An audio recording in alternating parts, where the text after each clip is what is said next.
सोचिए एक ऐसा रेलवे स्टेशन जहां से रोज सैकड़ों ट्रेनें गुजरती हैं, लेकिन सोचने वाली बात यह है कि इस स्टेशन पर रुकती एक भी नहीं, जहां ट्रेन रुकने की बजाय और तेज हो जाती है। और वजह कोई तकनीकी खराबी नहीं, कोई दंगा नहीं, कोई युद्ध नहीं, वजह थी सिर्फ एक लड़की जो ट्रेन के साथ दौड़ती थी ट्रेन के इंजन के सामने। और दोस्तों, इस कहानी को कोई अफवाह नहीं समझे, क्योंकि यह कहानी इंडियन रेलवेज के सरकारी रिकॉर्ड में दर्ज है। आज की कहानी आपको डराएगी और सोचने पर मजबूर करेगी और अंत में आपके अंदर एक सवाल छोड़ जाए। हेलो दोस्तों, मेरा नाम है एडवेंचर और आप सभी का बहुत बहुत स्वागत है आपके इस चैनल पर। उम्मीद करता हूं कि आप सभी ठीक होंगे। आज की कहानी एक डरावनी स्टेशन की है, जिस स्टेशन का नाम सुनकर लोगों के अंदर एक रूह कांपने वाली लहर उठती है। और यह कहानी उतनी ही खौफनाक और रहस्यमयी है। यह कहानी है भारत के उस रेलवे स्टेशन की जिसे लोग आज भी शाम होने से पहले छोड़ देते हैं। यह कहानी है वेस्ट बंगाल में कोलकाता से लगभग 250 किलोमीटर दूर पुरुलिया जिला में एक गांव की है। पुरुलिया अपने आप में एक रहस्यमयी इलाका है, क्योंकि इसमें घने जंगल, कम आबादी और आदिवासी गांव, और इन्हीं सभी के बीच इसी जिले में एक छोटा सा गांव है बेगुनकोदर। 1960 के दशक में इस गांव से होकर कोलकाता झारखंड को जोड़ने वाली मेन रेलवे लाइन गुजरती थी। लेकिन समस्या यह थी कि ट्रेन थी पर स्टेशन नहीं था। लोगों को ट्रेन पकड़ने के लिए 25-30 किलोमीटर दूर जाना पड़ता था। कभी पुरुलिया जाना पड़ता था तो कभी दूसरे गांव। इसे लोगों को बहुत भारी तकलीफ होती थी, जैसे बारिश, बीमारी, बुजुर्ग, बच्चे को। इसी कारण लोग बहुत परेशानी से जूझ रहे थे। फिर सभी गांव वालों ने रेलवे को पत्र लिखे और धरना दिया, नेताओं से गुहार लगाई। फिर आखिरकार रेलवे ने मांग मान ली। 1962 में बेगुनकोदर रेलवे स्टेशन बनकर तैयार हुआ। कोई बड़ा स्टेशन नहीं था, लेकिन गांव के हिसाब से सब कुछ अच्छा था। Ticket counter, waiting room, station master quarter, छोटा प्लेटफॉर्म स्टेशन शुरू हो गया।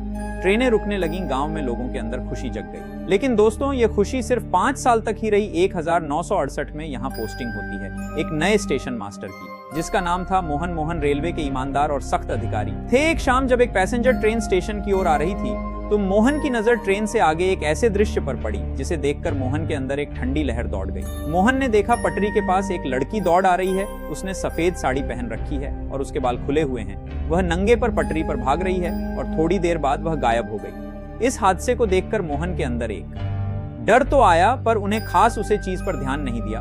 उन्हें लगा कि शायद कोई लड़की ट्रेन पकड़ने की कोशिश कर रही होगी।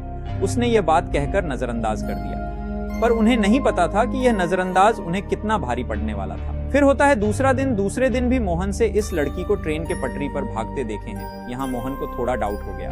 और फिर तीसरे दिन भी है, इस लड़की को ट्रेन की पटरी पर भागते देखे हैं। यहाँ मोहन की हालत खराब हो जाती है। और इतना सब हो गया था मोहन के साथ, फिर भी मोहन में ये बात किसी को भी नहीं बताई थी। फिर कुछ दिनों बाद मोहन ने जो देखा वो उनकी जिंदगी का सबसे डरावना दृश्य था। वही लड़की ट्रेन के साथ नहीं, वह ट्रेन से तेज दौड़ रही थी, क्योंकि वह ट्रेन के इंजन के आगे दौड़ रही थी, जैसे ट्रेन उसका पीछा कर रही हो। यह दृश्य देखकर मोहन के हाथ कांपने लगे और पसीना बहने लगा।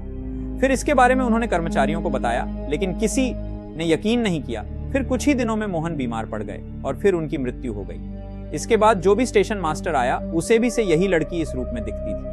ट्रेन के आगे दौड़ती हुई वही लड़की, वही दृश्य, वही डर। और आगे जितने भी स्टेशन मास्टर आए उन्हें भी यही दिखाई देता था, जिसके कारण कोई 1 हफ्ते रुकता और कोई 1 महीने। इससे ज्यादा कोई स्टेशन मास्टर रुके ही नहीं। पता था एक स्टेशन मास्टर था जिसके साथ भी ऐसा ही हो गया और उसने कहा, मैं नौकरी छोड़ दूंगा, लेकिन यहाँ नहीं रहूंगा। और फिर धीरे धीरे कर्मचारी भी जाने लगे और स्टेशन वीरान होने लगा।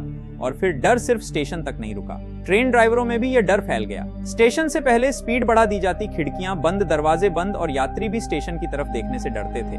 आखिरकार रेलवे ने स्टेशन बंद कर दिया और रिकॉर्ड में जो वजह लिखी गई, वहां पर एक लड़की का भूत है। जी हाँ दोस्तों, यह सरकारी रिकॉर्ड है। 40 साल बाद कोलकाता की पैरानॉर्मल टीम आई, पूरी रात स्टेशन पर रुकी, लेकिन उन्हें यहाँ कुछ भी नहीं मिला। 2009 में स्टेशन दोबारा खुला। आज भी ट्रेन रुकती है, लेकिन सिर्फ दिन में शाम 5 बजे के बाद एकदम सन्नाटा हो जाता है स्टेशन पर। तो सवाल वही है, क्या वह लड़की सच थी या डर की अफवाह? सच आज भी पटरी पर ही दौड़ रहा है, क्योंकि सच आज भी कोई नहीं जानता। अगर आपको यह कहानी पसंद आई हो तो लाइक जरूर करें। कमेंट में बताइए, क्या आप उस स्टेशन पर रात बिताने की हिम्मत करेंगे? और ऐसे ही रहस्यमयी किस्सों के लिए चैनल को सब्सक्राइब करें। मैं मिलूंगा आपसे अगली कहानी में, तब तक के लिए अपना ख्याल रखिए।